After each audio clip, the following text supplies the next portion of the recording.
I will get AT&T Fiber. And I will switch classes until you do.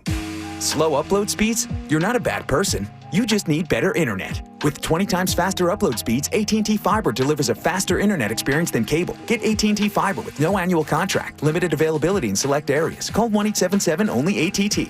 Check eligibility at att.com/getfiber based on combined internet 1000 wired up and download capacity versus major cable providers 1 gig service with uploads of 35 megabits per second. Speeds vary, not guaranteed. Restrictions apply. Portions of the following program were pre-recorded. It's the best way to ignore people you don't like when you head outside. I'll say goodbye to you now. Take us along. Yeah, if you've got your phone, you've got us. Listen on the iHeartRadio app. Just search FM 96.9 The Game. The home of the Knights. WYGM Orlando. WJRR HD2 Cocoa Beach, Orlando.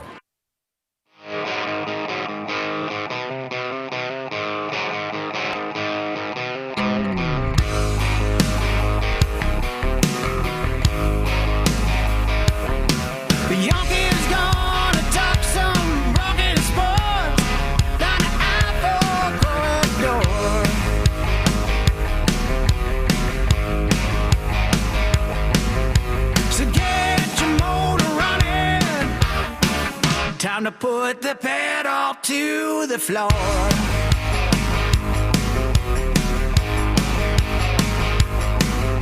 It's loud and live and local. Oh, time for open mic. Oh, yes, it is time for open mic. And we are loud, live, and local every morning, 6 to 9:30 a.m. Because you have to add the bridge on. Usually it's 6 to 9, but now we do an extended bridge from 8:30 to 9:30 with Mark Daniels. It's a popular segment, they tell us. Welcome to Open Mic. I'm Mike Bianchi, the Bulldog sports columnist of the Orlando Sentinel, joined as always by one Adam Reardon. He's the deceptive intellect. And of course, Austin Pistolka. He is the Sultan of Sound. Yeah, that's right, Mike. And let me tell you something. I am the finger gun aficionado. Okay? I've decided that finger guns are the way to go whenever I interact with people. So, it's brother, and finger guns from here on out. So what, you shoot people with your finger gun? Yeah, it's just pa-pa! Hey, man, good to see you. Pa-pa! If you're watching the stream, you saw the finger gun action.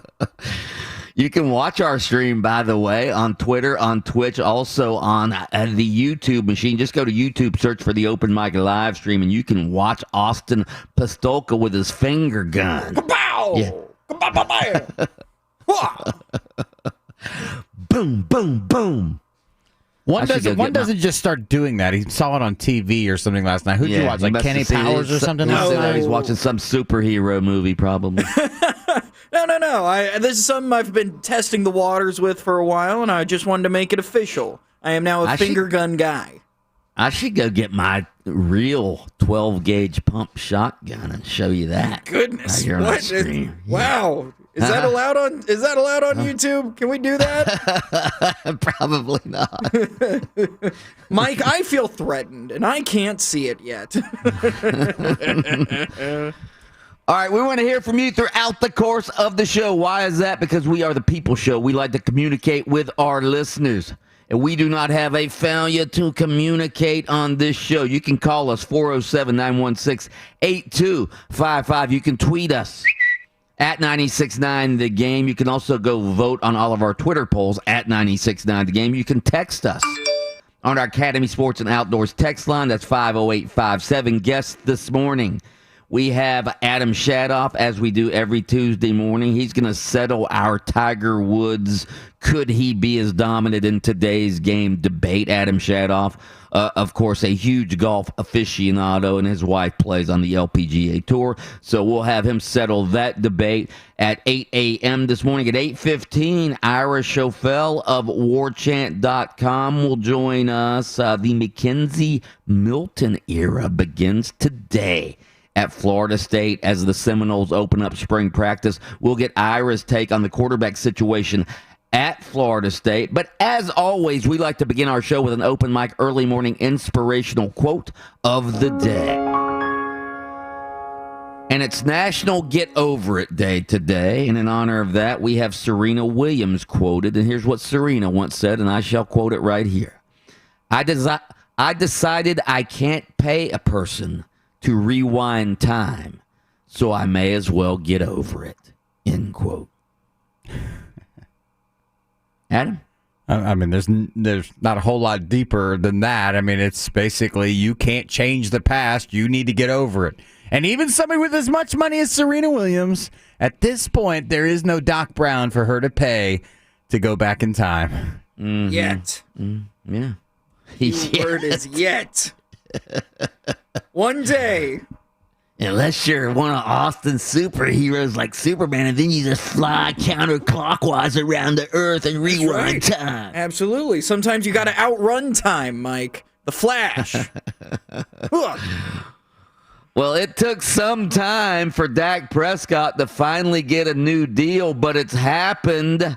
The Dallas Cowboys and quarterback Dak Prescott have agreed to a 4-year, $160 million contract, including $126 million guaranteed.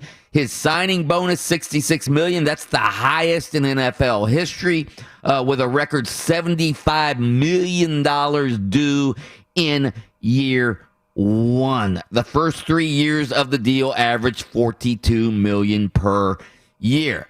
All right, I am so glad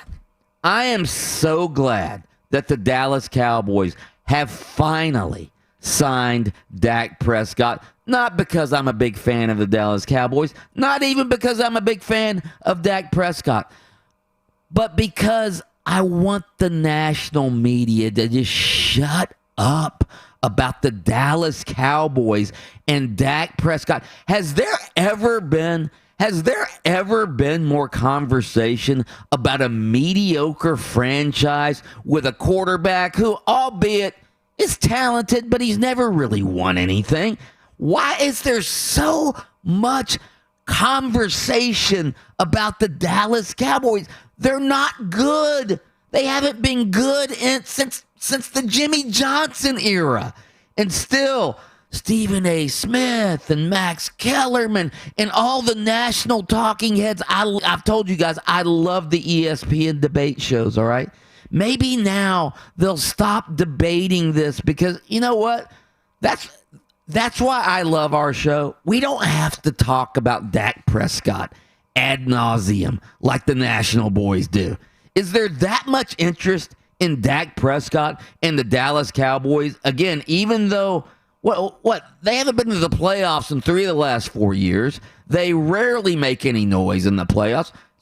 Why do we talk about Dak Prescott and the Dallas Cowboys so much? I mean, they're still the biggest brand in all of football. They are America's team. 20-second timeout. They're the biggest brand in world sports. Yeah. Their value in world sports? In their value, I believe that the Dallas Cowboys are valued higher than any other franchise in the world. I think that's correct. But it's certainly amongst the top 5, and you can blame whoever came up with the moniker America's team. Whoever did that, you can either give them credit if you'd like, or you could want to punch them in the face every time you see Dallas Cowboys on there. Am I correct? You are correct. According to Investopedia on October 16, 2020, what a day. Great day, let me tell you. The Dallas Cowboys are worth $5.5 billion, the most valuable sports franchise in the world. What about what's the soccer team over in England, Manchester United? What are they worth? So it goes Cowboys number 1, Yankees number 2 at $5 billion. So they are $500 million more than the New York Yankees. The New York Knicks are number 3. The Lakers are number 4. And then the Golden State Warriors are number 4. Is this world or is this in the United States? This is world. This is world. Where's Man U? It only listed the top 5. Wow. I would have thought Man U would have been number 1, honestly, even ahead of the Dallas Cowboys. I'm going to do a little more research. Yeah, you may want to. Well, one reason the Dallas Cowboys are worth so much, and again, I realize that they've, ever since the days of Tom Landry and Roger Staubach and when they became America's team, I realize that they've always been a big deal in the national media. But I believe another reason they're worth more than anybody is because Jerry Jones, doesn't he own that stadium outright? Isn't that Jerry's World? Isn't that his? Didn't he buy it? Didn't he build it? I'm not 100% sure on that, but it would lend to the credence that they're more valuable than any other franchise in the world, and they're not in a top 2 television market. Yeah. So again, but again, I'm happy for Dak Prescott. I'm happy for the Cowboys, and I hope this means less talk on the national debate shows about the Cowboys. I'll say this though, people who say, "Oh, he's not worth it." Come on now. Come on. Let's not go there. Dak Prescott's worth it as much as Carson Wentz was worth it or Jared Goff. How did those contracts work out, all right? I don't even know how long ago. Remember when Joe Flacco was the highest paid quarterback in the NFL when he signed his new deal? That's just how it is. Yeah, but didn't Joe Flacco win an MVP? He won a Super Bowl. He won a Super Bowl. He never I'm won thinking an of MVP. Matt Ryan. Matt Ryan won an MVP. Yeah, but again, if you're a decent quarterback and you're up for a new deal, you're probably going to either be the highest paid quarterback in the league or the highest paid player in the league until the next quarterback signs. And I don't know who's up. I don't know who's on deck as far as the next quarterback goes. But whoever that is will probably get a signing bonus even larger than Dak Prescott's. I do wonder, though, Dak Prescott is coming off a fairly serious injury. It seems like the Cowboys are. Why are they doing this now? Why wouldn't they have done this before the injury? You know what I'm saying? Because he's been franchised. He's been, there's been talk about this contract for 2 years now, and they signed him to this big deal as he's coming off that a multiple fractured ankle. Well, isn't that a little risky? It's very risky, but I mean the difference here is that all of the talk beforehand when it came to negotiations was that Dak wanted the shorter term deal and the Cowboys wanted a longer term deal. And so now that they have come down a year, granted after a year, now the Cowboys want the shorter term deal. Now both the longer term. Both of them want the same length of deal, so that's kind of how that worked out. Real quick, Man United 10th in the world at $3.8 billion. Real Madrid is the number 1 soccer, and that is 6th in the world. Wow. Again, I'm not a big soccer aficionado, so but that does surprise me. I always thought Man U was the standard bearer for all soccer franchises around the world. It was at some point. Yeah. Now it's your team, Real Madrid. No, you're Barcelona. I'm a Barcelona guy. No. You're FC Barcelona, 8th. Eighth, and they're broke. That's amazing. All right, we do have a supplemental poll about Dak Prescott, and that supplemental poll is this. Did the Dallas Cowboys make the right decision by signing Dak Prescott to a 4-year, $160 million contract, including the highest signing bonus in NFL history? You can go vote on that and all of our polls at 96.9 The Game. Straight ahead, Baker Mayfield saw a UFO a few days ago. But I want to know if you've ever seen a UFO. That's next on Open Mic. Open Mic.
I was just listening to one of the commercials during the break, and it was Aaron Andrews, and I don't know who the other person was, but they were promoting their podcast.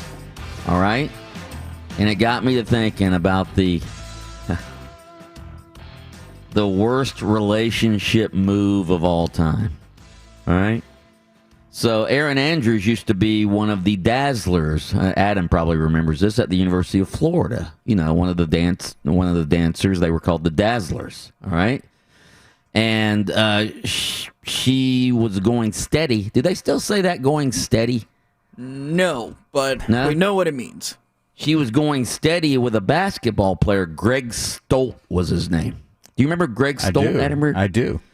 So they were going steady, and so I think Greg Stolt may have been graduating or something, and Greg Stolt dumped Aaron Andrews. Ooh. All right?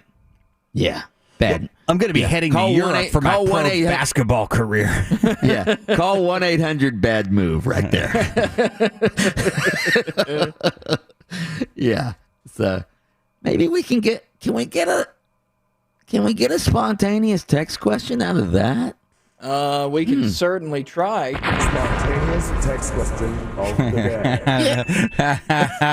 Hey, what are you going to ask? Like, you know, who's the girl you regret dumping most? All married guys are like, I'm going to abstain from this toast today. I'm going to. How about just it doesn't have to be you though. Worst.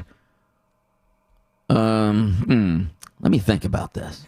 All right, while I think about this, I have a backup spontaneous text question. So you have a not so spontaneous text question of the day, just in case we couldn't figure out a spontaneous text question of the day. Actually, this is spontaneous as well. I only have the story, and that's the story of a few days ago when Cleveland Browns quarterback Baker Mayfield tweeted that he was on his way home from dinner with his wife Emily, and they saw a UFO.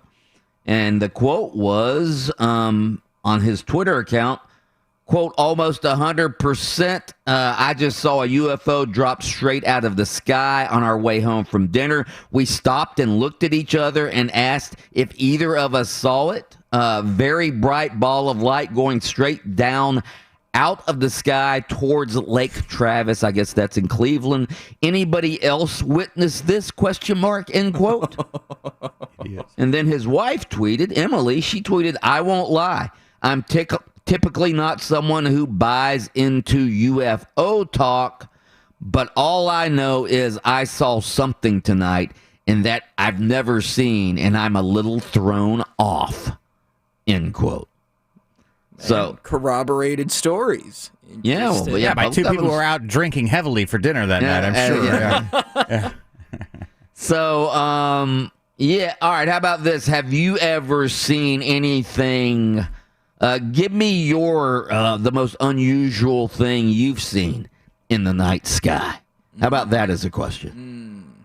Looking for the most unusual thing you've ever seen in the night sky. Have you ever had a UFO experience? The only thing I've never had a UFO experience, and believe me, I grew up in the small town of Interlock, and there were we could see anything in our night sky because there was nothing around us, and I never saw anything resembling a UFO. Although I did tell you guys the story about going to interview the great drag racer Don Garlitz at one point, and Don Garlitz was convinced that aliens lived among us. In fact, he had all these little sculptures of aliens on his desk when I was interviewing him. And I asked him, don't you know George Bush is a lizard person? No, he was firmly in the aliens are living among us camp. So that's the weirdest experience I've ever had, is just listening to a sports figure talk about how there are aliens living among us, but I've never had a UFO experience. So, how about this for the other text question? Celebrity,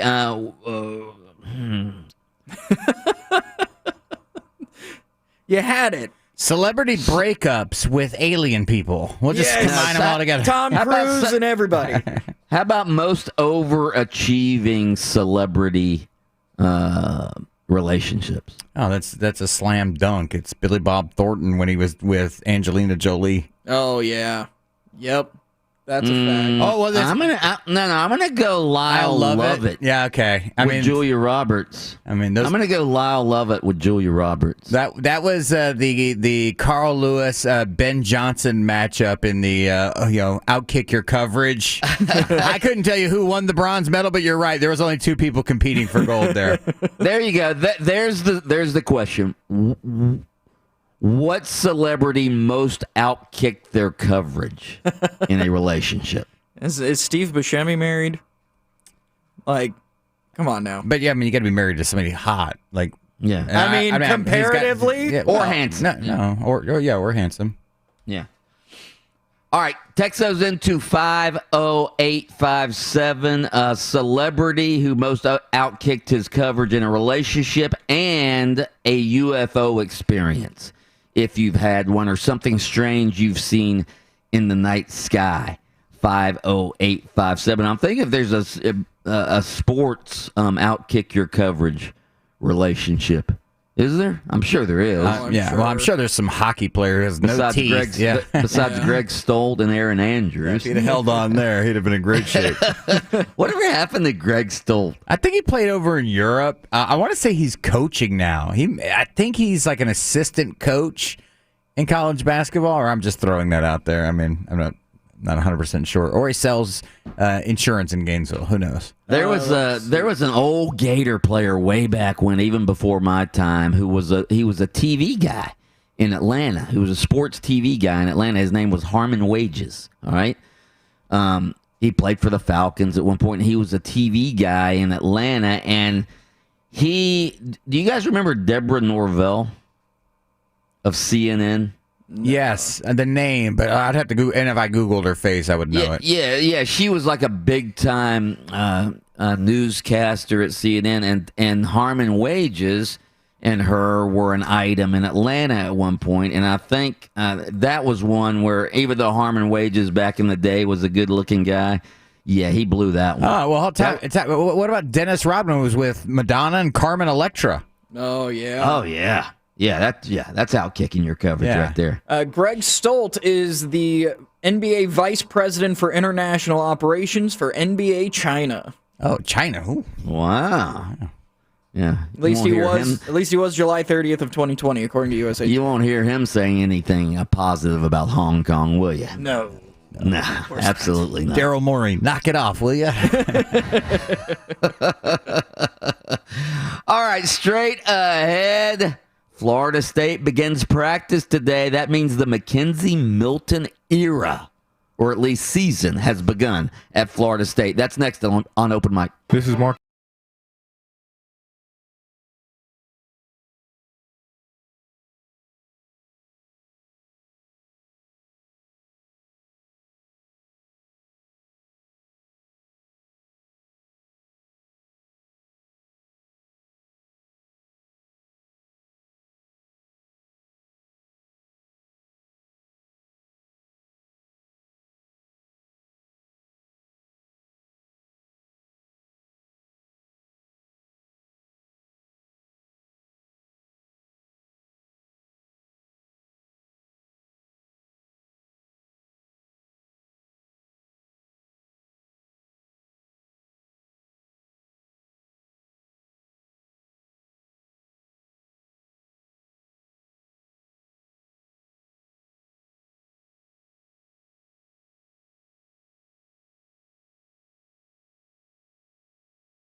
Somebody just texted in, Marty Feldman definitely outkicked the wife coverage. Who did he marry? Marty Feldman. Can we Google that? I will Google it.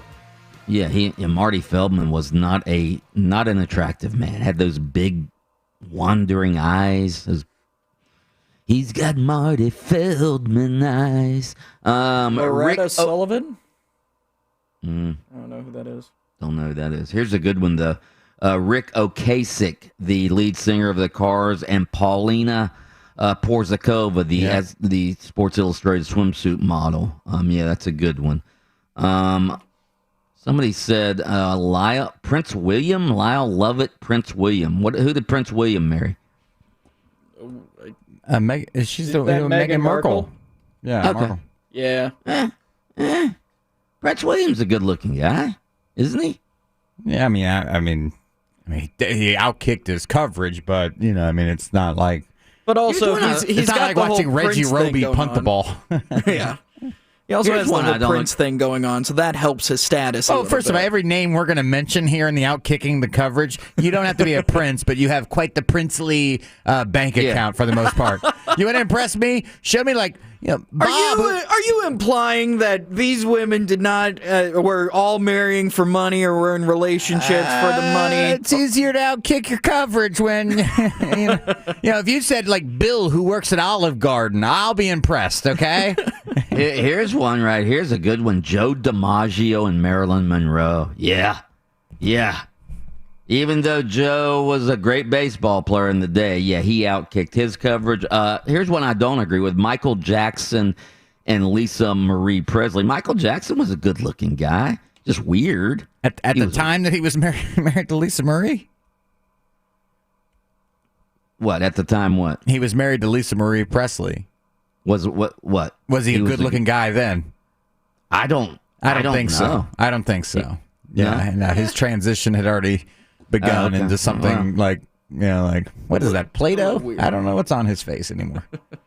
William is married to Kate Middleton. Oh, Kate Middleton. Okay. Either way, both brothers have done quite well. Somebody just texted in Paul Feinbaum if anyone would marry him. Hashtag ears. Damn. Yeah. He is a Vulcan.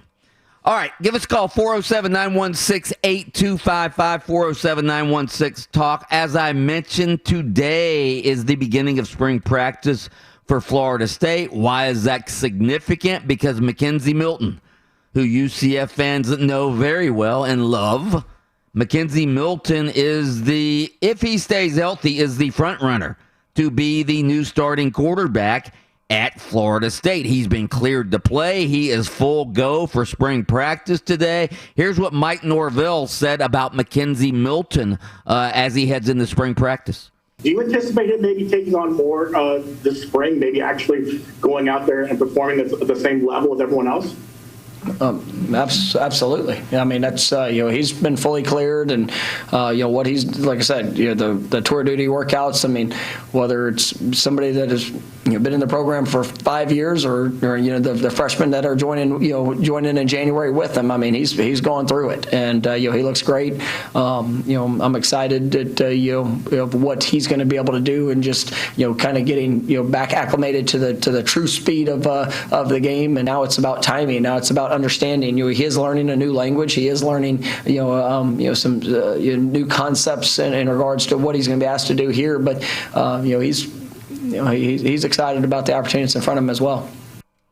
Okay, that was Mike Norvell, second-year coach at Florida State, talking about McKenzie Milton. I've said it once. I've said it a million times. All right, what a story it will be if McKenzie Milton wins the job and becomes the starting quarterback after that horrific knee injury he suffered when he played for UCF at USF. That was 2.5 years ago now. He's been, you heard Mike Norvell, he's been fully cleared to play. But, he does have some competition. I'm going to say this right now, though, and I think I've already said it. If McKenzie Milton is healthy, he's going to be the starting quarterback. Jordan Travis isn't going to beat him out. Chubba Purdy's not going to beat him out. Tate Rodemaker? How do you say? Rodemaker? He's not going to beat him out. Then there's a kid from who played at Winter Park High School a couple of years ago, Geno English. He's also in the quarterback room, as they say these days, the quarterback room. All right. So, again, I don't think it's going out on a limb to say if McKenzie Milton stays healthy, he will be the starting quarterback. Would anybody disagree with that? McKenzie Milton at 100% is better than any of those other guys at 100%. You are correct. At what percent, though, is he still better? Can he possibly get to is the big question mark. Yeah. I mean, yeah, if he's... Is anybody under the belief that McKenzie Milton can get back to 100% of what he was before, right? I mean, we're not nobody's thinking that, right? I don't know. I don't know. That was a horrific injury, and he had nerve damage, and obviously it took him two and a half years to get to a point where he's been fully cleared. It's again, we don't know until he starts taking hits, and we don't know if the knee's going to hold up. It's going to be, hopefully it does. I think everybody's rooting for McKenzie Milton, even Florida State or even UCF fans. Who he's not there anymore, but UCF fans, I would be willing to bet that 99.9% of UCF fans are, if McKenzie Milton's the quarterback of Florida State is UCF Nation's second favorite team. In fact, we have a poll about that, don't we, Austin? Is that our thought-provoking daily poll? It sure is. With McKenzie Milton starting practice today for FSU, are the Seminoles now the second favorite team among UCF fans? Yes or no? Some UCF fans, by the way, have taken umbrage with the wording on that we wouldn't have a second favorite team, but if you're a second favorite, Mike, who's your second favorite college football team? Don't ask Mike that. He actually has one. You do? Yeah. Well, I have three favorite college football teams. He's not a real fan. I got Florida, Florida State, and UCF. Not necessarily in that order. What's your second favorite religion, by the way? My second favorite religion? I'm just saying, like in my lifetime, I learned growing up in the state of Florida, like the three things you really don't argue: religion, politics, and college football in the state, because everybody's staunchly in their group. But I will say this: that if you're a UCF fan and McKenzie Milton's the starting quarterback. Not that you're going to go out and buy an FSU hat to wear on bye weeks for UCF. But you'd be lying if you were saying that when McKenzie Milton's under center or in the shotgun position for Florida State playing against Appalachian State, that you're not pulling for McKenzie Milton to lead that team to victory. Yes, they would be pulling for Florida State to go 12-0 this year. They don't, it's not like they play UCF. It's not like they're in the same league. It would be sort of like when Steve Spurrier went to the Washington Redskins and all the Gator fans were buying the Redskins. No. It's like when Steve Spurrier went to South Carolina. Was South Carolina become Gator fans' second favorite team? No, but they were in the same division. Stop it. That's not even close to a comparison. Is Texas they A&M were in the same division? Is Texas A&M Florida State fans' second favorite team? Well, they hated Jimbo Fisher for how he left. Anyway, go vote at 96.9 The Game on Twitter. All you UCF fans, we want you to go vote. This should be 100%. Should be 100%. Of course, Florida State is UCF fans' second favorite team with McKenzie Milton starting. All right, or hopefully he'll be starting. Straight ahead,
is interesting is that in the 2013 report, the Taylor Porter law firm that was hired, that investigation, Miles, his lawyer is right, that ultimately it drew the conclusion that while Miles did act inappropriately at that time, that particular investigation did not find any reason to fire him at that point.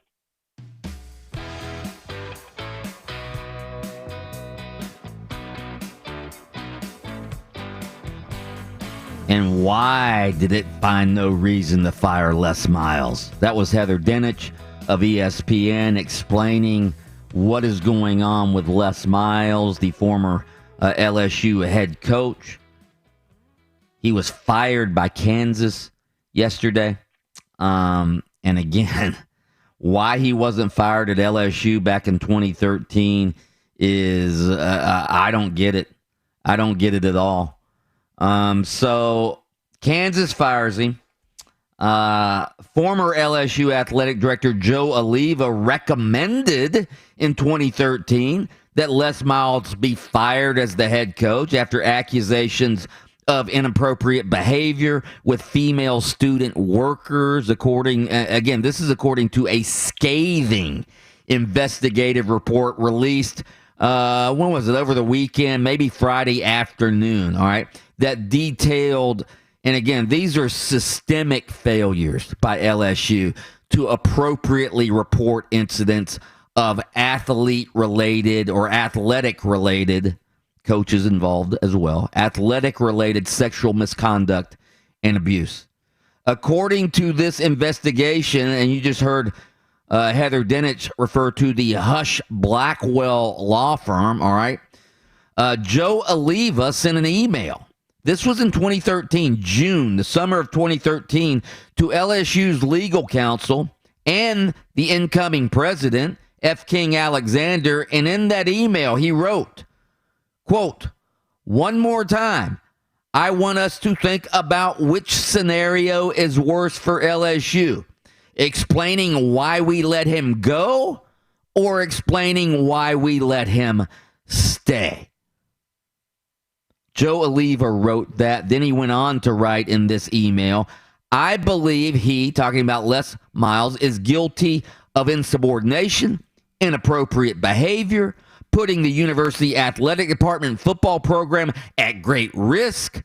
I think we have cause. I specifically told him not to text, call, or be alone with any of the student workers, and he obviously didn't listen.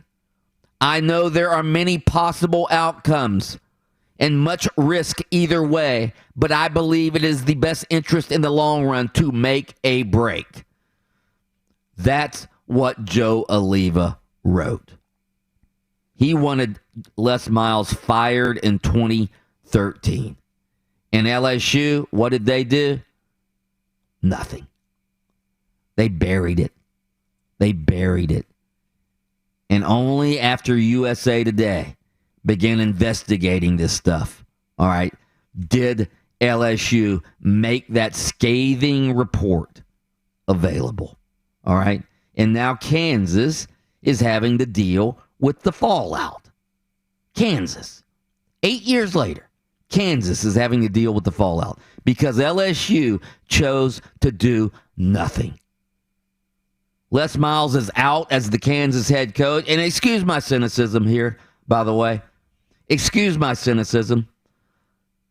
Kansas fires him yesterday. Would Kansas have fired Miles if he were 18-3 in 2 years at Kansas instead of 3-18 in 2 seasons at Kansas, including 0-9 last year? Again, I would hope so, but excuse my cynicism. LSU certainly didn't fire him, and it happened at LSU. So don't tell me winning doesn't matter. Les Miles won a national championship at LSU. He played for another one in 2011. He was winning big time at LSU. That's why they didn't even take their AD's recommendation and fire the guy. Isn't this disgusting? Isn't this despicable what LSU has done here? Again, it's just and I realize college football is a cesspool of improprieties. I understand that.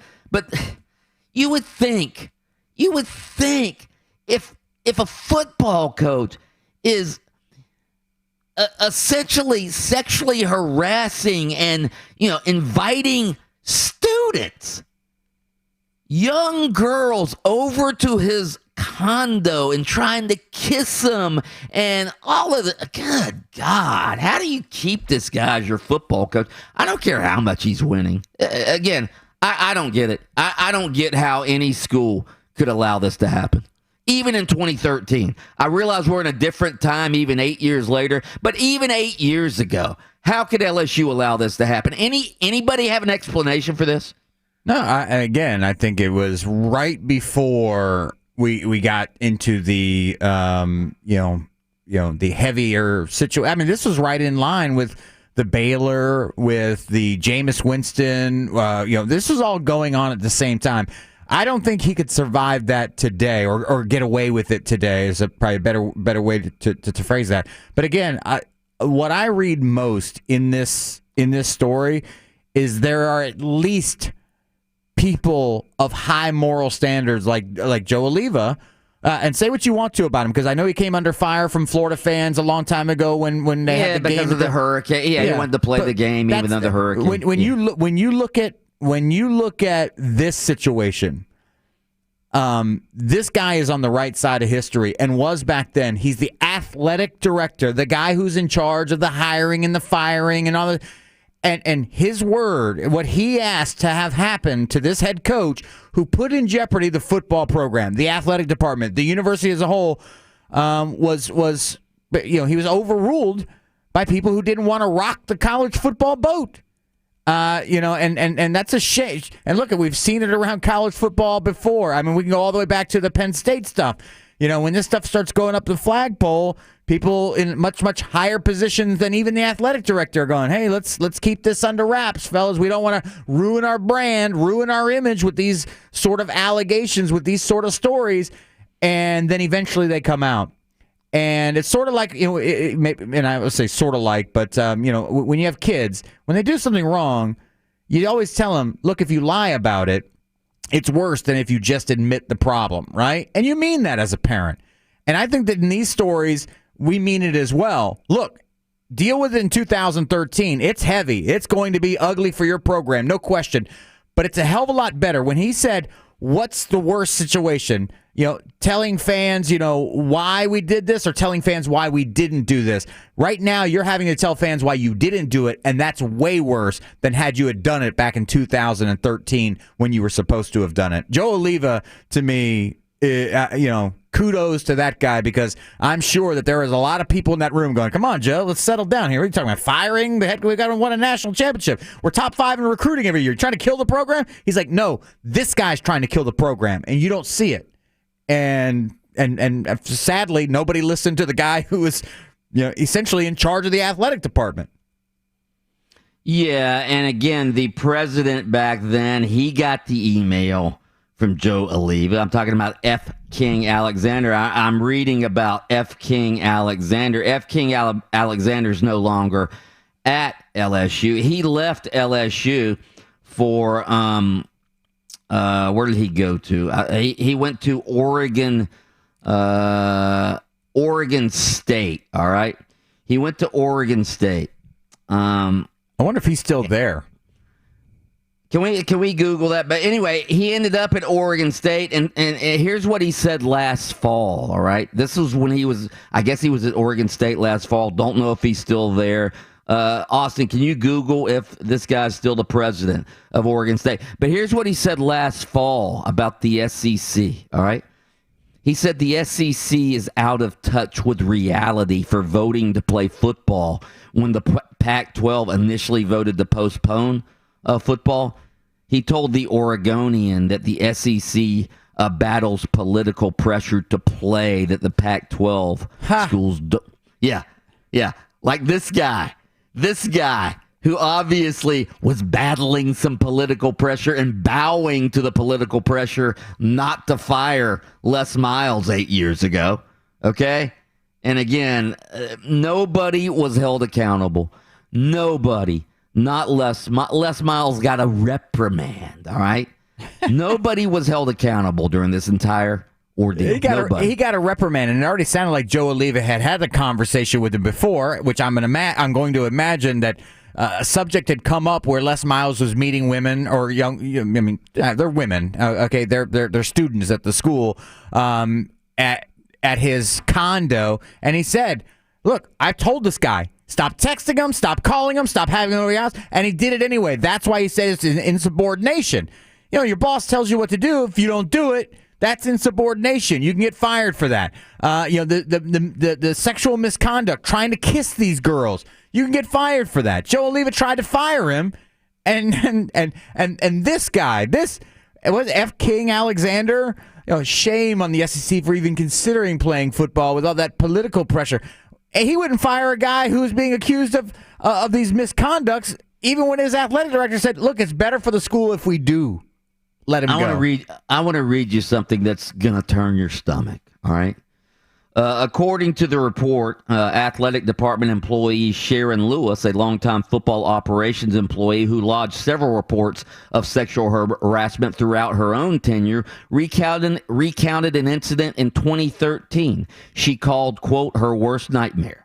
A student came to Lewis, according to the report, quote, very upset about something that happened when she was alone with Coach Miles. According to Lewis, the student requested her assistance in confronting Miles regarding the allegations. Another longtime football operations employee was present for the meeting and said the student was, quote, completely traumatized by the alleged incident, saying, quote, this child had a dead stare. She just kept saying over and over, you know what you did to me. You know what you did to me, end quote. And this guy was allowed to keep coaching LSU in the Southeastern Conference. That's shameful. Let's pause for station identification. WYGM Orlando, WJRR HD2 Cocoa Beach, FM 96.9 The Game, the home of Orlando City Soccer Club. What you reading there, honey? It's very yes, let's do something jolly now. Page of the internet. Nice segue, Austin Pistolka. Yeah, need me to lighten the mood around here. Son of a gun. The SEC, it just means more. Oh.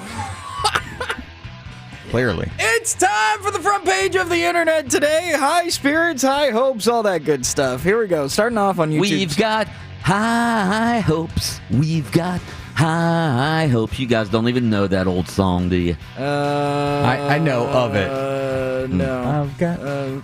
Where's it from? It was from the Goofy movie. Goofy and his son sing that. It's an old standard. Oh, I have no idea. Speaking of old standards, It's probably been canceled by now. well, listen, we'll get to canceling. All right, hang on tight. All right. Okay. So, YouTube's trending page. Starting off, we've got. It is just filled with the Meghan Markle Prince Harry interview that Oprah did. Okay, you guys need to. Again, I'm not up on pop culture, so what's going on? What's happening here? Who are these people? I'm not the best person to. Prince William is Prince Harry, and Meghan Markle. Prince Harry is. Okay, is he the Prince of Wales? That's Prince Charles. The Duke and Duchess of Sussex is who they are. All right. So are they still married? They are still married, but they are being ousted from the royal family. Well, they pulled out of the war. They pulled out. Yeah. What did they do, or what made them pull out? They have disagreements on Meghan Markle, she's African American. She have African American descent, you know, and there was an issue there amongst some people in the royal family. Allegedly, that's kind of the interview sort of centered around. That's what Oprah. Okay, that's the Oprah interview. Yeah. Okay, all right, I'm up to speed now. All right. So the Oprah interview itself has 3.5 million views and is the number one video on YouTube right now. Number two, number 4 and number 5 top videos on YouTube are conversations about that interview, claims of racism, people who originally were not sympathetic toward the royal couple are now sympathetic toward the royal couple, and all of the issues that have gone on there.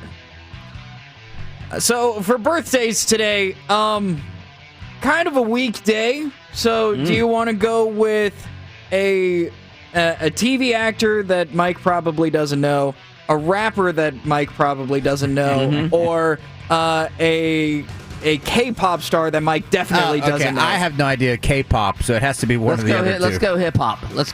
All right. Rapper. YG. Okay. How old is YG today? The guy our station was named after, old WYGM. I'm gonna go YG. Our namesake on this station he's 29. He's 26. He's 31. Oh. He's a young-looking 31. He is. Don't tell me I don't know who YG is. I can. So trending on Twitter today with over 30,000 tweets is hashtag cancel a cartoon character. And so people are finding different reasons to cancel cartoon characters. I like it. So Mario, because he hasn't had a plumber's license in 30 years. Cancel him. We need to cancel Angelica from the Rugrats because she was a Karen before it had a name. We need to cancel Patrick Star of SpongeBob fame because he has been confirmed to kill at least one person in the show. And of course, some old standbys like Johnny Bravo, Mr. Burns, Winnie the Pooh, who's a repeated burglar. And Winnie the Pooh wears no pants. No pants. The guy wears no pants around town. That doesn't fly in 2021. Also, you've got to cancel Yosemite Sam and Elmer Fudd. I mean, these guys with their automatic weapons. I mean, they've got to. It's automatic weapons. One has a shotgun, the other one has two revolvers. Gun control. You're canceled. It's funny you mention that because the reason for this conversation is because Pepe Le Pew has been cut from Space Jam, the sequel. He's a pervert. Because he was a stalker. Correct. So he has been he's been cut from the movie, and that's what spawned this whole cancel a cartoon character. It's so crazy, man, because he was just madly in love because he was French and he was always like, ooh, yeah. He was a stalker. Yeah. He was Pepe Le Pew was a stalker. And some say that it was a racist thing to French people. Well, you know who else needs to be I'm sure you could never even have this cartoon today. There was a cartoon back in the day called Hong Kong Phooey. Yeah. Oh yeah. I mean, it was the typical Asian. It just stereotyped. Even the theme song is stereotypical. Yeah. I know we've gone long, but I've got one more really funny story. Okay. Okay. This is from the Not the Onion subreddit, so it seems like this would be a made-up headline, but it's not. The Papa John's founder, John Schnatter? I don't know how to pronounce his name. But in 2018, he stepped down for using the N-word during a conference call. In an interview with One American News Network, quote, "We've had 3 goals for the last 20 months. One of which, to get rid of this N-word in my vocabulary and dictionary and everything else." So he admits that he just used it, around town, I guess. So he's been using the last 20 months to get rid of it from his vocabulary. Wait, where's the follow-up? How's it going? Are you doing well? I mean, it's been a real struggle, man. Have any relapses lately that we need to know about? What an idiot. Seriously, again, I have a friend that owns some Papa John's. That she owns 3 Papa John's in the Gainesville, Cali. And I remember when that happened, and I was like, they were a big sponsor of our show up there, and I remember feeling so terrible for her because I was like, this guy just tried to kill her business in one phone call. Man, yeah, crazy. Anyway, All right, that is the front page of the internet. So we were just talking about the LSU story and how they buried the sexual misconduct of Les Miles. Somebody just texted in hashtag Lawrence Phillips, hashtag Tom Osborne. Yeah. Yeah. How do you come to? And I know Tom Osborne is a hero among Nebraska sports fans. How do you guys reconcile that incident in Tom Osborne's past? Honestly, we don't talk about it. As much as that is a cop-out answer, case in point, when people talk about, the greatest football teams of all time, we don't mention the 1995 Huskers. We mention the 94 Huskers. And there's kind of a reason for that. The 95 Huskers were better.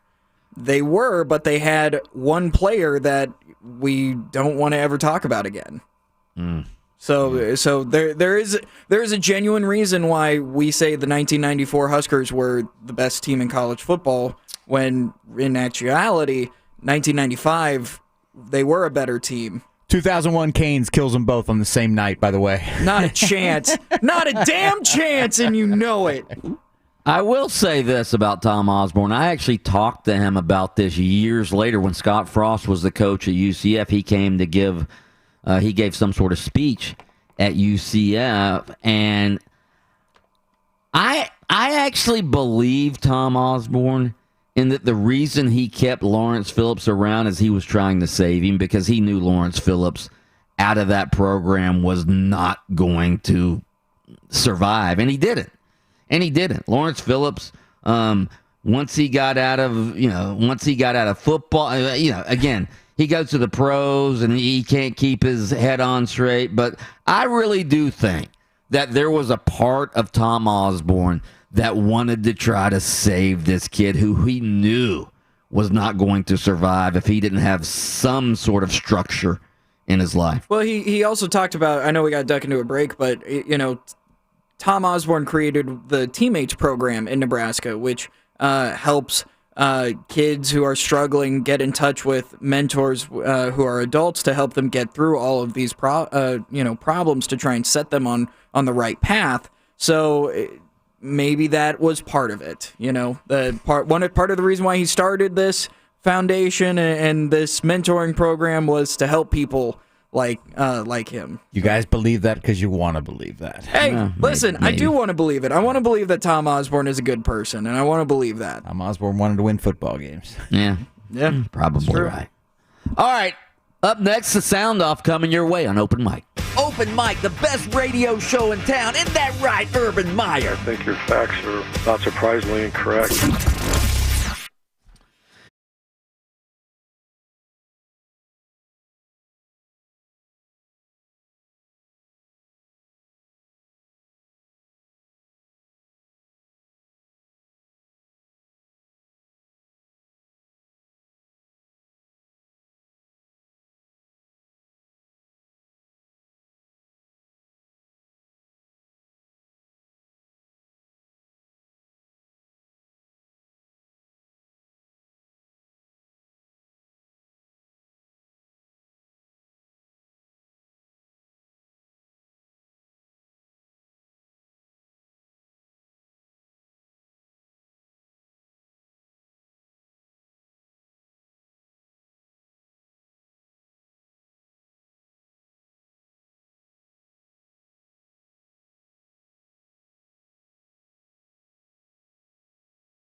Sound Off brought to you by the Battle of the Beers NCAA tournament style bracket. That's our bracket during the tournament. We're trying to find the best beers. Go to 969thegame.com and vote on our brackets. We have a big time second round, an Elite 8 matchup between Coors Light and Bud Light.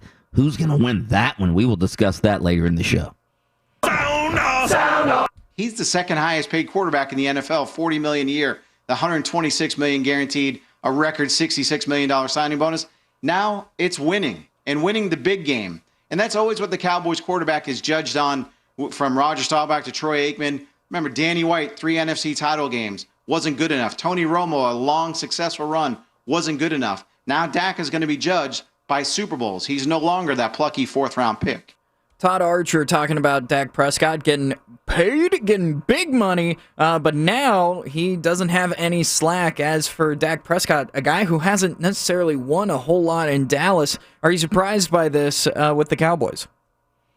No, and again, Dak Prescott is a good quarterback, but, he's got to win now. Everybody thought Carson Wentz was a good quarterback when he signed his huge deal, all right?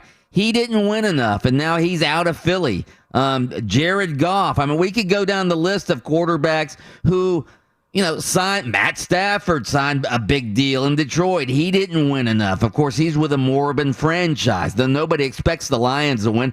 Everybody expects the Cowboys to win. Why? Because they're the Cowboys. Guess what? The Cowboys over the years, they've really, we don't look at them like the Lions, all right? But when you look at their success rate and their playoff success since Jimmy Johnson left as the head coach, the Cowboys have been awful. This is a mediocre franchise at best. Dak Prescott, I don't think he's going to win big at Dallas. Why? Because Tony Romo didn't win big. Before that, I can't even remember the lineage of Dallas quarterbacks, right? But they haven't had a quarterback win big since Troy Aikman.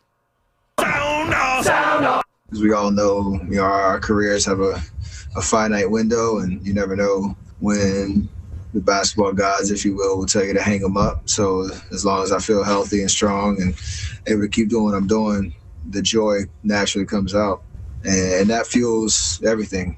That's Steph Curry talking about how, you only have so much time to play basketball. And I want to pose this question to you, Adam. So Steph Curry, already a fantastic jump shooter, not necessarily someone who drives the lane, gets into a lot of contact. We've seen NBA players' careers get extended.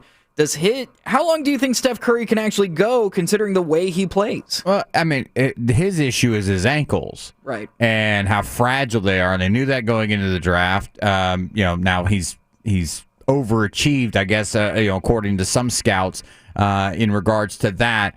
I mean, his issue isn't necessarily the physical wear and tear of a guy who gets to the rim and gets fouled a bunch. It's just whether or not his legs can hold up. And if his legs can hold up, the guy can play. I want to say his dad played to the point he was balding in the league, just shooting jump shots. So he could do the same if his ankles hold up, but that'll be the big question. Every year it's been a little bit different, so this year will be a little different again. I'm sure there'll be a lot of things that you recognize, a lot of things, and then some things that are going to be a little bit different for us. There'll be a lot of similarities to what we've done. We're not changing a whole lot. We probably have a couple more quarterback runs that we didn't have last year. We didn't run Kyle all that much. So, but I'd be honest with you, it's going to be pretty similar, though, with what we do. Dan Mullen got hard-pressed by Edgar Thompson at his press conference yesterday, talking about, what kind of differences the offense is going to be with new guy at quarterback, a different style of guy at quarterback. And Dan Mullen, to his credit, just said, we might add a little bit more runs, but other than that, probably staying the same. Mike, is that a good thing? How do you feel about this? Absolutely. Again, Kyle Trask and the amount of passing that Dan Mullen and his offense did last year, that was not Dan Mullen. Like, he likes his quarterbacks to run the football. And Emory Jones is a hell of a runner. Again, they're losing a lot of talent, obviously, from their receiving core, but if they get some decent receivers in there, I think Emory Jones I think this offense could be even better because, again, he adds another element. Is he going to be as accurate as Kyle Trask throwing the football? No, but his legs are going to open up a lot of throwing lanes, believe me. Emory Jones is going to be just fine as the quarterback of the Gators. I don't know. I mean, it could be a while. We're just kind of breaking in right now, so it's so important for the women in the league now to do such a good job and be a positive representation and show that, we're, more than capable of working in the league. So I'm not sure. That's a tough question. I would love to see it one day, but I don't know when. Jennifer King, the assistant running backs coach for the Washington football team, was asked about on International Women's Day about when the possibility of seeing a woman head coach in the NFL could be, and she said quite blankly, you heard it there, it's going to be a while. What are your thoughts on that, Adam? Yeah, it's going to be a while. I mean, but we're closer today than maybe honestly in my younger life I ever thought we'd be. Maybe as I grow and I mature and I realize, hey, listen, there's a lot of football coaches out there, men who've never played either. Okay, so the idea that you had to play this game, to coach this game, what's the old adage, Mike? Those that can do, those that can't teach. Yeah, so you don't have to have been an NFL All-Pro or even been in the NFL to coach an NFL football team. I want to say Charlie Weiss never played a down of anything, and he was at one point one of the highest-paid offensive coordinators and became a head coach getting paid by 3 different schools at the collegiate level. So, yes, there will be a female head coach. Will it happen in my lifetime? I'm about halfway done. I hope so. But, I mean, seeing how we struggle to kind of get to the numbers we need to get to, even with African-American males as head coaches in that league and in decision-making capacities, I would say that probably not in my lifetime. In my daughter's lifetimes, then hopefully yes. That's the sound off for today. All right, straight ahead. What do we want to talk about coming up? I have a college football story I want to get to. Also, there is another NFL quarterbacking development that may be happening. That's next on Open Mic. Open Mic, the best radio show in town.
I shudder to think what's going to be on the ESPN debate shows today.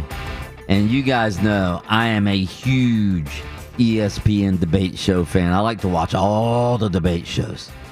All right? But it's going to be Dak. Goose. Yeah, Dak Goose. Dak Goose. I do not, and I realize they're America's team. By the way, how did they get to be America's team? Who nicknamed them America's team? I realize, Adam Reardon pointed out earlier the Cowboys are the most expensive team out there. The Cowboys are worth more than any other sports franchise in the world. All right? I understand that, but when you look at the Cowboys' recent success, they've just been mediocre. Why do we have to hear all of this talk about the Cowboys and Dak Prescott? And I'm sorry, but it bores me. It bores me to talk about. I mean, we talk a lot about the Magic, all right, because they're in Orlando, all right? But quite frankly, the Magic and their mediocrity is boring, all right? It's boring. And the Cowboys, the Cowboys are the national media's version of the Magic, all right? They feel they have to talk about the Cowboys. Is that it? Because in Orlando, we have to talk about the Magic. They're the only professional sports team in town. I wish they were good. I wish they were better. I wish they were more interesting. But they're not that interesting, all right? The Cowboys aren't that interesting. But here's the difference, all right? In Orlando, we have one big-time professional franchise. That's the Orlando Magic. And then we have Orlando City, and we have UCF, all right? Those are the three bread-and-butter franchises in Orlando. Now, obviously, there's more interest in the Gators and Florida State than there is probably some of the franchises I just named, all right? But, so we talk about, we talk about the Magic because, again, they are the biggest deal in this town. The national media, they have a plethora of franchises they can talk about. Why do they feel the need to just bury us with Dallas Cowboys Dak Prescott coverage? And I realize today is obvious because Dak Prescott just signed a huge deal. He just signed a $160 million contract, largest signing bonus in league history, $66 million. We've been waiting for the Cowboys to sign Dak Prescott long-term for a long time, but the Dak Prescott Dallas Cowboys coverage is over the top, in my opinion. Over the top by the national media. I mean, you just got to do the sort of the mental math, if you will. ESPN, the national media, they have to cater to the entire country. Easy for us. We know we can wake up. We have the one or two teams we know we're going to talk about every single day because that's where we live. So the national media has to do what? Cater to the entire country. So for them, they go, okay, well, what does the entire country... What moves the needle? Yeah, what moves the needle? And what sport in this country moves the needle more than any other? NFL. Okay, so now we say, there's the subset. Now let's go into a subset deeper than that. What's the most popular team in this country in that sport? The Dallas Cowboys. Okay, let's go to the next subset. The next subset is when people are looking at NFL football teams, what position and what is placed at the highest importance level? The quarterback position. And then I'll go you one even further. And I blame you, Austin, Brandon, probably 55 to 75% of the people that are listening right now. You guys care about Dak Prescott. Nationally, you know why? Because you guys play a game called fantasy football. Hey, don't put me in that conversation. Oh, you're not a fantasy football guy? Okay, good for you. Well, good for you. Keep fighting the good fight. That's right. Yeah. No, and so yes. Okay, but again, if it were NFL, if it were actually the season, yeah, I would care about Dak Prescott then if he were on my fantasy team. But again, just this endless droning about Dak Prescott and the Cowboys. Again, I understand their popularity, but it's not like the Yankees in baseball. They're popular too, but the national media doesn't drone on about the Yankees like they do the Cowboys. And I understand Major League Baseball is not as big and is not as important as the NFL, but still, just the Stephen A. Smith with his shtick about hating the Cowboys and God. It just drives me crazy. Actually, I want to dive into that a little bit. What you just said about they don't dive into the Yankees. Okay, so I'm looking at the top 5 right now. Right? Mm-hmm. Let's take a look at the top topics in your favorite shows, Mike. So Dallas Cowboys obviously number 1. We talk about how they talk about them all the time. New York Yankees are number 2. When it comes to baseball, who do they talk the most about? The Yankees. Okay. New York Knicks are number 3. When it comes to basketball, anytime something happens, what teams are talked about? Lakers, they're number 4. Okay. But nobody's talking about. What do you mean they're number 4? What is this list? He's talking about the value of the team. Okay, so the Knicks are number 3 in value? The Knicks are number 3. When it comes to bad teams, no one gets talked about more than the New York Knicks. I agree with that. I'm at the New York. I've often lamented the fact that the national media spends way too much time talking about bad teams in New York. I've often lamented that. But why do they do it? Because it moves the needle. It's a numbers game. It's a numbers game. Absolutely. Game. Yeah. And that's why this very show you're listening to right now, Open Mic, all right? That's why there's local radio, all right? And that's why this show does very well in the ratings, because local sports fans know they don't have to turn on their station in their hometown and listen to endless droning about the Dallas Cowboys and the New York Knicks, okay? Because, quite frankly, even though the national media is enamored with it, I don't know that sports fans in cities around America are enamored with it. I really don't. I don't think there's that much interest in the Dallas Cowboys, quite frankly. I don't think there's that much interest in the New York Knicks. I don't think there's that much interest in the Brooklyn Nets, yes. But you know what I'm saying?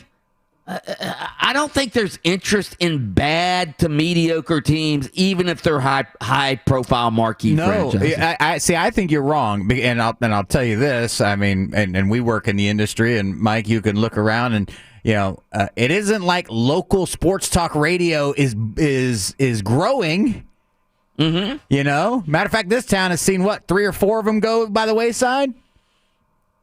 Yeah, and replaced by the national shows again. But that's because the radio business in general. And I'll give you this other, and I'll go back to the fantasy football thing. You know why people care about the Dallas Cowboys? Look, if you're we say you're a Buccaneers fan here.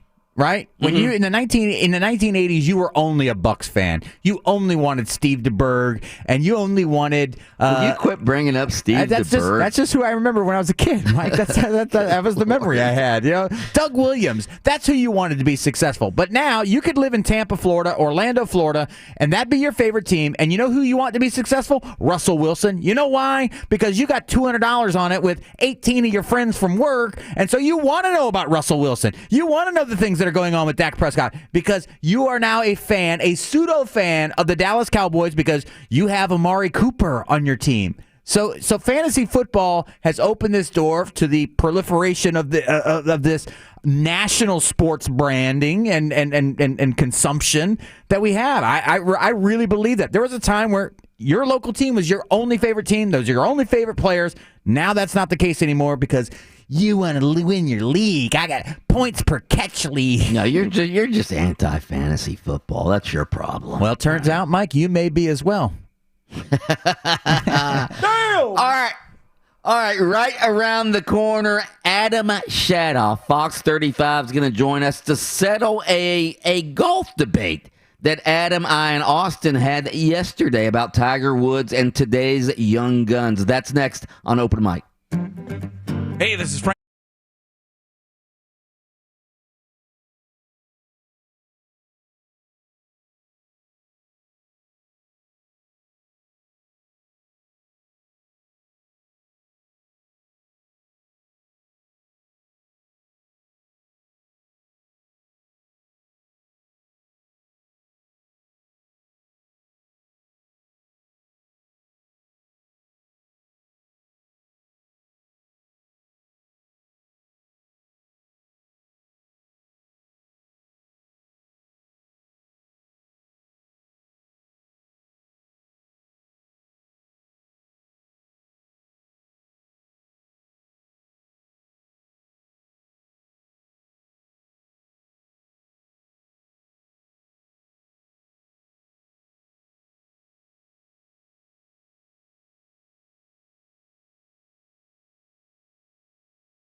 NFL about that at 8:15. Adam Shadoff coming up in a few minutes. We're going to talk to Adam Shadoff, obviously, about one of the big stories in college football. Sadly, is that Les Miles, and not sadly that he's been fired by Kansas, just sad what happened and how LSU handled what happened to Les Miles 8 years ago in 2013. Les Miles, again, is out as the Kansas head football coach. That announcement was made last night. This comes in the wake of the accusations of inappropriate behavior toward female students during his head coaching tenure, again, at LSU. So Kansas having to clean up LSU's mess, all right? Kansas fires Les Miles. There's obviously is going to be some litigation whether they fired him with just cause. Les Miles still has, I think, 3 years left on his 5-year contract. And again, excuse my cynicism for this, but I wonder if Kansas would have fired Les Miles if he were 18-3 in 2 years at KU instead of 3-18 in 2 seasons at Kansas, including an 0-9 record this past season. I hope they would have fired him, but hell, I would have hoped LSU would have fired him 8 years ago when he was actually committing these acts of misconduct at LSU. And again, why didn't LSU do anything? Because he was winning back then. He was winning national championships. He was playing for national championships. Former LSU AD Joe Oliva even recommended that Les Miles be fired as the head coach back in 2013. LSU did an investigation of all the charges of misconduct against Les Miles, and Joe Oliva wrote an email that was uncovered during USA Today's investigation of this. Here's what Joe Oliva, the AD at LSU, wrote. One more time, I want us to think about which scenario is worse for LSU. Explaining why we let him, talking about Coach Miles, go, or explaining why we let him stay. I believe he is guilty of insubordination, inappropriate behavior, putting the university athletic department football program at great risk. I think we have cause. I specifically told him not to text, call, or be alone with any student workers, and he obviously didn't listen. I know there are many possible outcomes and much risk either way, but I believe it is in the best interest in the long run to make a break. That's what the athletics director of the school wrote in 2013 to the school president. And what happened? Nothing. Nothing. Absolutely nothing. And this is one of, again, we talk about the Baylor scandal and Baylor trying to brush the accusations of sexual assault under the rug. That was bad, obviously. But this is right up there, in my opinion. You have the head coach trying to fondle and kiss and, inviting these female students to his condo. It's despicable and inexplicable that LSU did nothing. Anyone? No, I think you covered it. And again, I mean, this is where you look at college sports and you ask the question, what would Kansas have done if they were 18-3 versus 3-18? They'd have done exactly. Sad that you have to ask that. Well, no, they'd have done exactly. You know the answer. They'd have done exactly what LSU did. That there may have been one or two people that said, "Hey, let's do the right thing," but sadly, because the football program and the image of the university and all that other stuff is more important than the safety of women on campus or even the just doing what's right, those one or two voices get drowned out by the masses who put football first over what's right. And so you have the answer to your question, and it's exactly what LSU did in that case. And I'm just glad to know that behind closed doors, there's at least a couple of people in these scenarios that are still saying, hey, listen, I know football is the bread, butter that, is on our bread, but we got to do what's right for this university and right for the students here. And we don't want to have to explain this 2 years later why we didn't do something. And yeah, it's a little bit more than 2 years later, but LSU's got some splaining to do, Lucy. Yeah. And you know what's sad? Yeah, and I realize people like to rip the media and fake news and all of this stuff, all right? This story doesn't come out unless USA Today and their staff hadn't started digging. Obviously, they heard rumblings of this, and they started digging 8 years later. They started digging, and guess what? LSU, after USA Today started reporting on this, said, uh-oh, we better get this out there. All right, we better not cover this up anymore. All right, so this is a media-generated story. The media cleaned up what happened at LSU, or at least attempted to clean up what happened at LSU. It's sad. It's sad that it takes a bunch of sports writers and reporters to go in there and start investigating something that LSU itself had already investigated. They knew what had happened, and they did nothing. I mean, if I'm a female student at LSU, I am so disappointed and dejected in my football program, in my university, in my athletic department. I couldn't even begin to describe how I would feel if, like, my daughter were one of Les Miles' female assistants and he did that. Good God, just disgusting. All right, let's pause for station identification. WYGM Orlando, WJRR HD2 Cocoa Beach, FM 96.9 The Game, the home of Orlando City Soccer Club. Quiet on the set. Can we please have quiet on the set?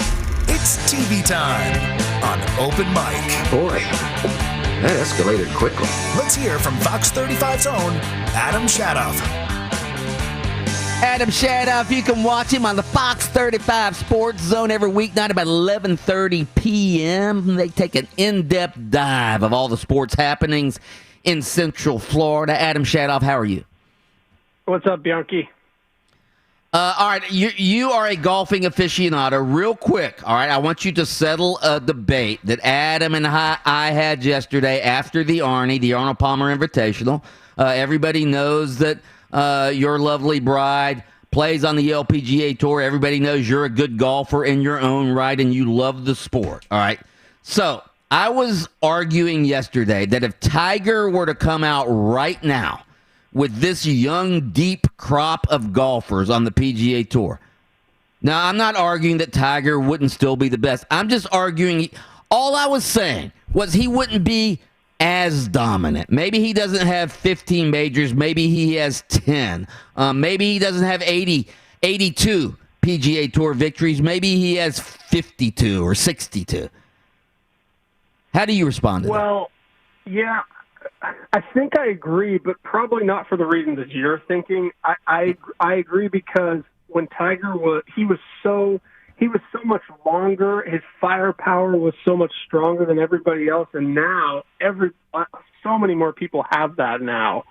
But Tiger would still win a lot because you're talking about Tiger in his prime now versus the youngsters now, right? Yes.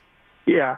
He's still his competitor factor, his competition, his fierceness, that would still be the same. And that would be, he was so intimidating in his peak and in his prime, guys were scared of him. That would probably still be the same, I think. But the firepower, the distance, that's his advantage there would not be the same because there's so many more guys that have that now on tour, probably largely because of him.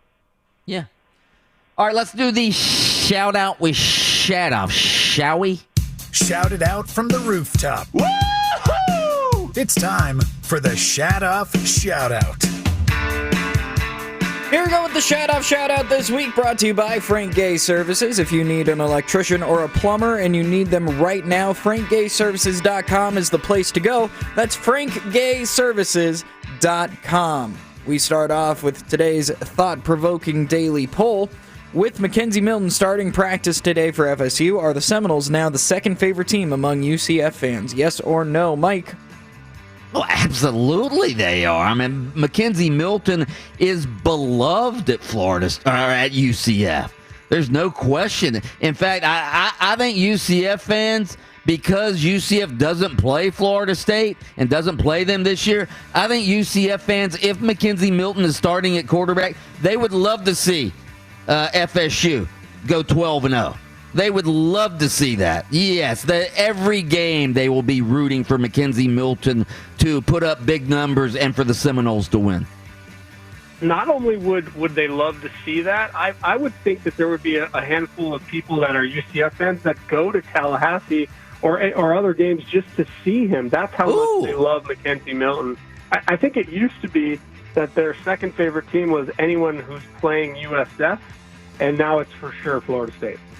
With 53% of the vote, yes wins this one. Only 53%? Yep. Wow. That's weird. Supplemental poll number 1. Would Les Miles have been fired by Kansas because of sexual misconduct at LSU if he had been 18-3 instead of 3-18 at Kansas? Yes or no? Adam? Ooh, that's a tough question. I think probably a few years ago I would have said that he wouldn't have been fired because, a winning football coach is huge. But I think so. I still think, yes, he would still have been fired even if he was 18-3 because the Me Too era right now, I just don't think I think we're at a point now where it doesn't matter how good you are. I would like to think that, even if you're Nick Saban and some stuff like this happens, you're out. But I hope I'm right. I hope you're right, too, and I would like to think that, too. But when I look at the dirtiness of Kansas's basketball program, they're under NCAA investigation. Kansas is doing everything they can to protect Bill Self and protect the brand of that basketball program. And I realize Kansas football not nearly as important as Kansas basketball. I would like to think so, but I am a bit cynical. But I'll still go yes. I'll go yes on this. 74% of the vote says no on this one. People even more cynical than me. Yeah. Supplemental poll number 2. Did the Dallas Cowboys make the right decision by signing Dak Prescott to a 4-year, $160 million contract, including the highest signing bonus at $66 million in NFL history? Yes or no, Mike? Well, absolutely yes, because it means we can, the national media can quit talking about the Dallas Cowboys and Dak Prescott's contract. So, yes, they absolutely made the right decision. Now we don't have to hear Stephen A. Smith and Skip Bayless and Max Kellerman and all of these national talking heads debate this every other day on the ESPN and Fox Sports debate shows. Hallelujah for that. Amen. I'm with you. If only to get them to stop talking about it, that's worth it in itself. But yeah, they had to do this. They couldn't keep making him putting him on the franchise tag every year. You just can't keep doing that. And it's hard to find good quarterbacks in the NFL. They found themselves a franchise quarterback. Jerry Jones finally realized it. The TV money is about to come in. It's going to be enormous. And they said, all right, now's the time. And it's a great deal for both him and the Cowboys. It's hard finding a franchise quarterback. I would be a little bit worried, though, about he is recovering from that compound fracture and the dislocation of his right ankle. So if I were the Cowboys, again, he'll probably be fine, but I'd be a little bit worried about that. With 60% of the vote, no, they did not make the right decision. Supplemental poll number 3. In the open mic NCAA tournament-style Battle of the Beers bracket, who will win the hotly contested Elite 8 matchup between Bud Light and Coors Light? Remember, you can vote on this over at 969thegame.com. Bud Light versus Coors Light, who you got, Adam? Oh, I got to go Coors Light. It's made from water pure river water in the Colorado Rockies. Yeah. Oh, sure it is. They could be pulling it from tap water in Philadelphia. Who knows? It's just pure. It's liquid gold from the Rockies of Colorado, where I grew up in New Mexico, not far away. I got to go with Coors Light. Delicious. First of all, that water you're talking about, that comes right out of the tap in Colorado, okay? Doesn't come from the pure mountain streams trickling down the Rocky Mountains, all right? I'm going with Bud Light. Bud Light is, first of all, Budweiser's the king of beers. That means Bud Light is the prince of beers, and Bud Light is the best-selling beer out there for a reason. Just like there's a reason why restaurants become franchises, because they're good. Well, guess what? Bud Light is the number one selling beer in America because it's good, all right? I'm going Bud Light. 61% of the vote says Bud Light. Supplemental poll number 4. What are you most intrigued about watching on TV tonight? Is it a new episode of Temptation Island? Which, for those who don't know, Temptation Island is where couples spend time on an island with challenges that test their strength of their relationships. Sometimes even throwing exes into the mix. The weakness of their relationship is what you meant to say. Yeah, you're right. Temptation Island. That is on, I believe, USA Network tonight. The other options are The Curse of Oak Island.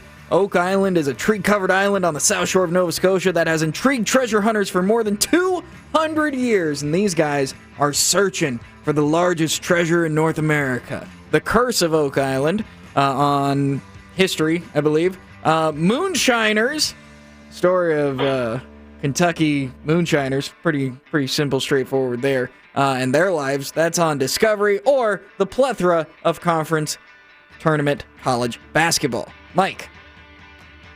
Okay, so Moonshiners, is that sort of a documentary about moonshining? It's more of a reality show. It's like Duck Dynasty. You know, the camera crew follows Definitely them a reality around. show. Yeah. Don't lump it in with documentary. Oh, you don't want any part of that?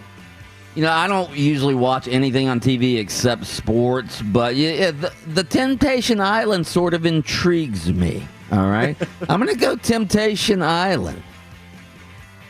I'm going to go Moonshot. Normally when you do this, when you throw this question out there, it's such trash TV, and I've never seen any of the shows that you're proposing. But I've actually seen a little Moonshiners with this. So you have this picture of these guys with 2 teeth up in the hills of West Virginia making moonshine, and it's not really that. It's actually kind of funny. I mean, it's not real. Let's get that straight. It's not a real reality show, but it is funny to see these guys try to avoid the cops and all that stuff. So I'm going Moonshiner. With 51% of the vote, college basketball wins this one. But in the non-sports bracket, Moonshiners wins this one with 27% of the vote. Temptation Island dead last. Trying to avoid the revenuers. The what? The revenuers. The revenuers. No, isn't that what they used to call the cops back in the moonshine days? You got to avoid the revenuers, like the I don't know. Listen, man, I don't know. But we move on to the. I was going to say you grew up in that era, Bianchi, right? Absolutely, yeah. I was thinking. I would think it's the IRS or something. The revenuers. The alcoholic beverage commission officers or old time revenuers regard the secret. Yeah, so I was right. There you go. Congratulations. And finally, the open mic Would You Rather poll. You get to become a historical leader. Would you rather become Julius Caesar of the Roman Empire or Genghis Khan, leader of the Mongol Empire? Mike, we'll start with you.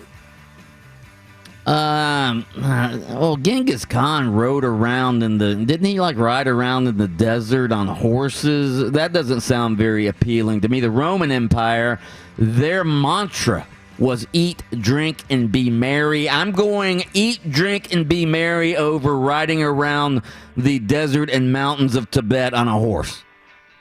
Yeah, no doubt. You're dusty. You're riding around on the horse all the time. The weather is no good versus Julius Caesar, where there's incredible food, and you eat so much that they encourage you to vomit so that you can then eat more. And Wearing a toga? You're wearing a toga? What about the toga, too? Yeah, you're wearing a toga. You're drinking good wine.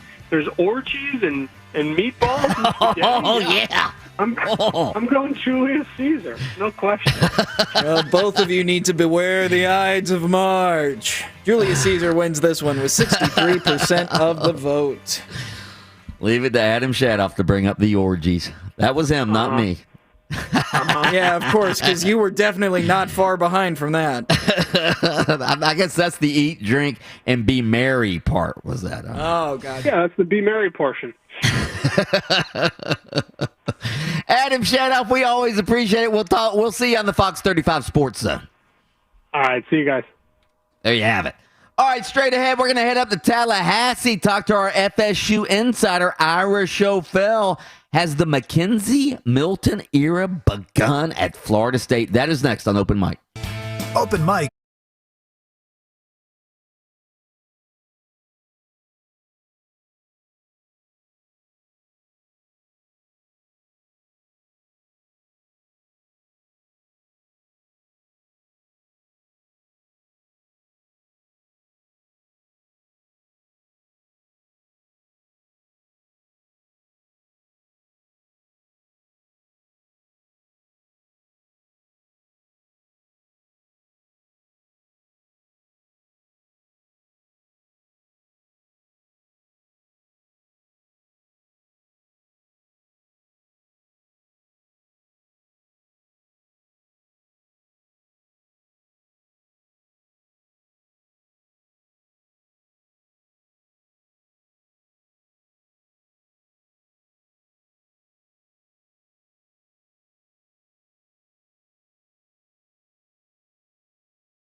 with wax, or did I hear Adam Shadoff say he'd rather be Julius Caesar than Genghis Khan because of meatballs and orgies? Yeah, that's what you heard. Well, that's I correct. guess so. I mean, who doesn't like that, right? Yeah. Yeah. Tell you what. All right, let's head up to Tallahassee, talk to our FSU insider. He, of course, is our good friend Irish O'Fell of warchant.com. He's the managing editor of that website. It is the website of choice for many, many Florida State fans. You can find all of his columns and copy and analysis at warchant.com. Hi, Ira, how are you this morning? I'm good, Mike. I was just praying that you weren't going to ask me to talk about that previous conversation. Okay, good.